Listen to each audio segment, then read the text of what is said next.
Guys, month चल रहा है अगस्त 2022 का और मैं सारा दिन प्रिपेयर और माइनक्राफ्ट खेल रहा हूँ। यहाँ तक कि सारे दिन अच्छे खूब मज़ों से गुजर रहे हैं। बट परेशानी की बात यह है कि मार्च 2023 में हमारे 9th बोर्ड्स आने वाले हैं।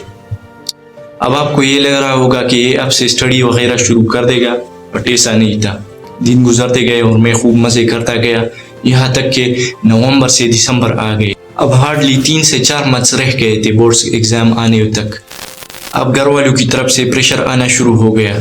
अब इन 3 से 4 महीनों में मैं कैसे स्टडी करता हूँ और 9th में 94% यानी 561 मार्क्स आउट ऑफ 600 लाता हूँ, ये बताते हैं आपको।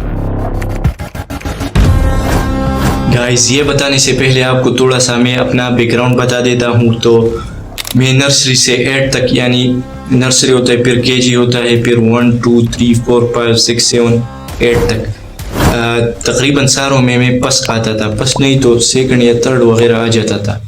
तो मुझे ये यकीन था कि मैं कुछ कर लूँगा 9th में भी। मगर क्लासों में तो रट्टा वगैरह चल जाता है और टीचर भी मखसूस क्वेश्चन देते हैं जो कि एग्ज़ाम में लिख लो तो अच्छे मार्क्स आ जाते हैं। बट 9th में तो ऐसा नहीं था और हमारे साल में SLO मेथड यानी स्टूडेंट लर्निंग आउटकम भी आ गया था। तो अब स्टडी थोड़ा और भी करनी थी, तो ऐसा कुछ चल रहा था।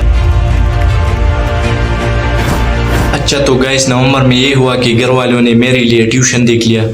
ये ज़िंदगी में मेरा पहला ट्यूशन था। इससे पहले मैंने कभी भी ट्यूशन नहीं की थी। तो साइंस के ट्यूशन थे, फिजिक्स, बायोलॉजी और केमिस्ट्री। उस वक्त तो खैर नवंबर में केमिस्ट्री हो गया था और बायो, फिजिक्स फिर जनवरी में हो गया था। तो सर हमें जो काम पढ़ाते थे हम उसको सारा दिन रिवाइज करते और सर हमसे पूछते भी थे। इस वजह से हमने थोड़ा स्टडी शुरू किया, फिर सेल्फ वर्क भी शुरू किया और यूँ हमारे दिन गुजरते गए।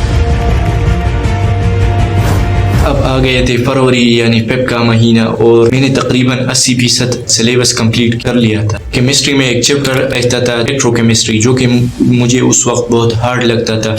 तो मैंने उसके लिए दिन रात एक करके एक हफ्ते में सारे लेक्चर वॉच करके और से पूछ करके ये सीख लिया। तो ये भी हो गया था। ऐसे करके जो हार्ड टॉपिक थे, जो मुझे नहीं आते थे, उस पर मैंने ज़्यादा फोकस लगाया बजाय इसके कि जो मुझे आते थे। अच्छा, तो गाइस, उसके बाद एग्जाम वगैरह आ गए और हमने एग्ज़ाम अटेंड किए और अल्हम्दुलिल्लाह 94% मार्क्स ले लिए।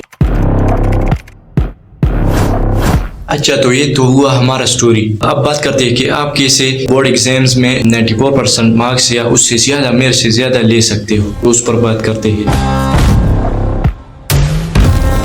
तो सबसे पहला जो स्टेप है वो है रियलाइजेशन। अगस्त में मुझे रियलाइजेशन हुआ, अगस्त में नहीं तकरीबन नवंबर में। तो सबसे इम्पोर्टेंट जो होता है रियलाइजेशन। अगर आप रियलाइज ही नहीं करते तो ऐसे अपने आप को पहचानोगे और स्टडी करना शुरू कर दोगे।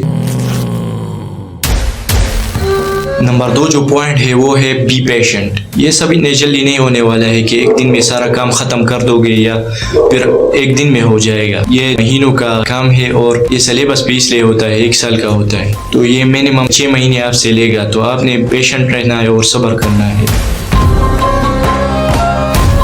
नंबर 3 जो पॉइंट है वो है डेडिकेशन। आपको डेडिकेटेड रहना है। अब ये बहुत सारे यूट्यूबर आपको ये बताएंगे कि टाइम टेबल बनाओ और टाइम टेबल के मुताबिक वर्क करो, और मैं आपको सजेस्ट करूंगा कि टू डू लिस्ट बनाओ। इंशाल्लाह इसके बाद मैं टू डू लिस्ट पर भी वीडियो बनाऊंगा कि आप कैसे टू डू लिस्ट बना सकते हो। जो मैंने भी बनाया था वो बहुत ज़्यादा मुफीद है, बजाय इसके कि टाइम टेबल बनाओ। नंबर 4 जो स्टेप है वो बेसिकली स्टेप नहीं है मगर एक एक्स्ट्रा पॉइंट है। वो ये है कि Monday to Saturday memorise and study and Sunday revision. ये मैंने भी फॉलो किया था और ये बहुत इम्पोर्टेंट एंड एफिशिएंट पॉइंट है।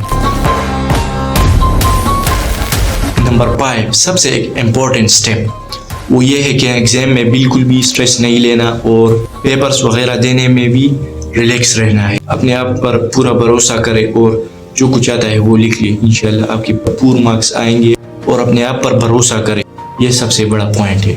ओके, सो गाइस, मिलते हैं अगली वीडियो में। और अगर आपका टू डू लिस्ट पर भी वीडियो देखना है तो आप मुझे कमेंट्स कर सकते हैं, मैं उस पर भी जल्दी वीडियो बनाऊंगा। मिलते हैं अगली वीडियो में, तब तक के लिए बाय बाय।